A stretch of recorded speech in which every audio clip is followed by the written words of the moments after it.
Apa sesungguhnya urgensi Undang-Undang Cipta Kerja? Tadi kita dengarkan Kepala BKPM mengatakan tentunya untuk mendorong investasi sehingga diharapkan mampu menciptakan lapangan kerja baru. Saya ingin langsung lempar ke Bang Faisal Basri, seorang ekonom. Bang Faisal, urgensi itu akan tercapai tidak dengan Undang-Undang Cipta Kerja ini? Akan munculkah investasi baru? Akan terbukakah lapangan kerja untuk anak-anak muda kita? Saya pakai data saja ya. Tidak ada masalah mendasar tentang investasi di kita. Investasi di Indonesia baik-baik saja, walaupun tidak spektakuler ya. Pertumbuhan investasi tahunan kita itu lebih tinggi dari China, Malaysia, Thailand, Brazil, Afrika Selatan, ya, lebih tinggi. Hampir sama dengan India, ya, hampir sama dengan India, hanya di bawah Vietnam. Itu yang pertama. Kedua, kalau kita lihat peranan investasi terhadap PDB, itu Indonesia tertinggi sepanjang sejarah di era Pak Jokowi. Tinggi, 34% dari PDB. Tertinggi, sebelumnya tidak pernah di atas 30%. Indonesia tertinggi di ASEAN, investasi terhadap PDB-nya. Indonesia lebih tinggi dari rata negara berpendapatan menengah atas maupun menengah bawah. Jadi tidak ada masalah dengan investasi, magnitude investasi. Indonesia negara yang masuk top 20 sebagai penerima investasi asing di dunia. Vietnam tidak masuk. Jadi Indonesia adalah negara yang paling atraktif. Bang Faisal, jadi apa yang mau Anda katakan bahwa sesungguhnya kalau tujuannya meningkatkan investasi itu bukan itu yang akan disasar karena toh sekarang sudah angka-angkanya sudah seperti yang tadi Anda sebutkan. Nah, jadi masalahnya adalah investasi banyak, hasilnya sedikit. Namanya ICOR, Incremental Capital Output Ratio di zaman Pak Jokowi 5 tahun terakhir itu 50% lebih tinggi daripada era-era sebelumnya dan tertinggi di ASEAN. Untuk investasi di Indonesia menghasilkan satu unit cangkir kopi ini membutuhkan 6,5 modal. Dan apakah kemudian sementara sebelumnya 4,3. Bang Faisal, jadi apakah Undang-Undang Cipta Kerja akan bisa mengadres isu itu? Loh, tujuannya investasi tidak masalah. Yang masalah hasilnya kecil. Kenapa? Ibaratnya kita itu makan yang bergizi, tapi berat badan kita tidak naik. Banyak cacing di perut. Itu namanya korupsi. Korupsi itu bikin investor di luar negeri itu maupun di dalam negeri sakit kepala. Nomor 1 masalahnya korupsi. Nomor 2 birokrasi pemerintah yang tidak efisien. Ketenaga kerjaan nomor 11. Jadi ayo kita selesaikan korupsi, perencanaan yang tidak benar, membangun yang sembrono gitu kan udah kelihatan. Bangun bandara Kalijati sepi, bangun pelabuhan Kuala Tanjung sepi. Pak Jokowi mengakui airport terlalu banyak. Jadi resepnya tidak sesuai. Kalau persoalannya tadi Undang-Undang Cipta Kerja sebagai resep itu tidak akan bisa ampuh. Pak Bahlil bisa cerita investor dari Korea sebelum ada pandemik ini, masih ada pandemik ya, sebelum ada undang-undang ini akan datang. Pak Bahlil baru dari Korea itu. Sekarang Pak Luhut, wah luar biasa, attract investor dari China di nikel, mau bikin pabrik segala macam itu tanpa omnibus, kan tidak masalah. Kok jadi aneh gitu? Investasi tidak masalah kok katanya untuk investasi. Silakan. Tidak masuk akal. Pak Bahlil tidak masuk akal? Silakan.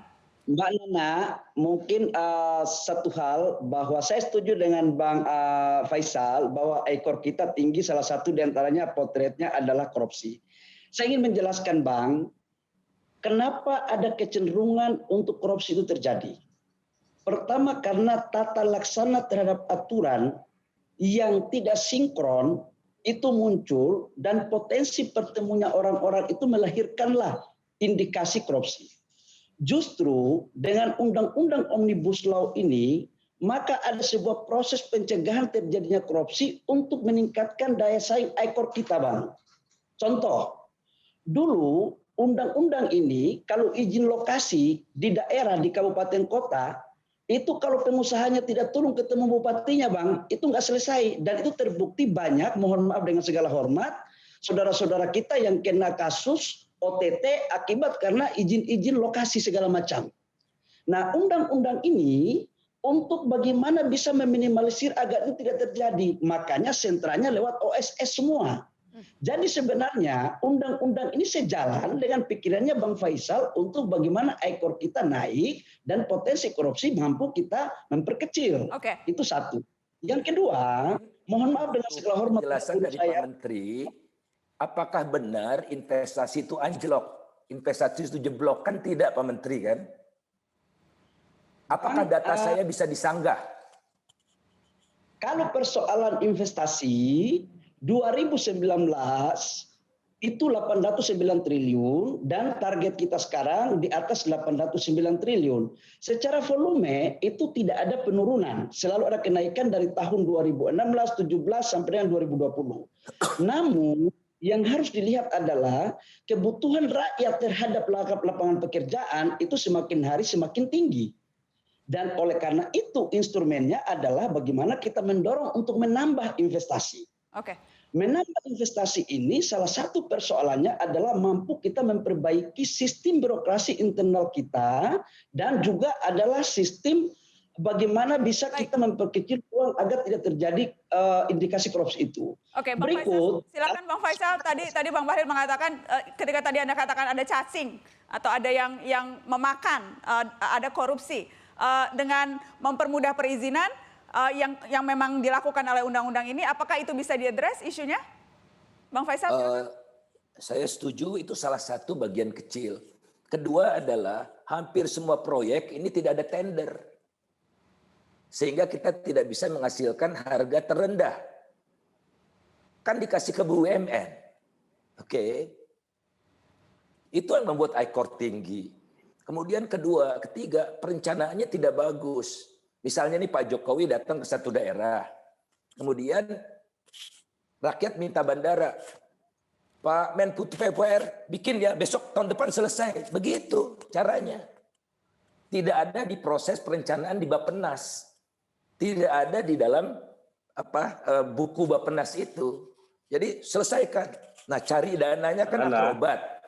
Cari dananya akrobat dengan cara apa? BUMN-nya disuruh utang, makanya utang BUMN sekarang udah 1.000 triliun lebih. Oke.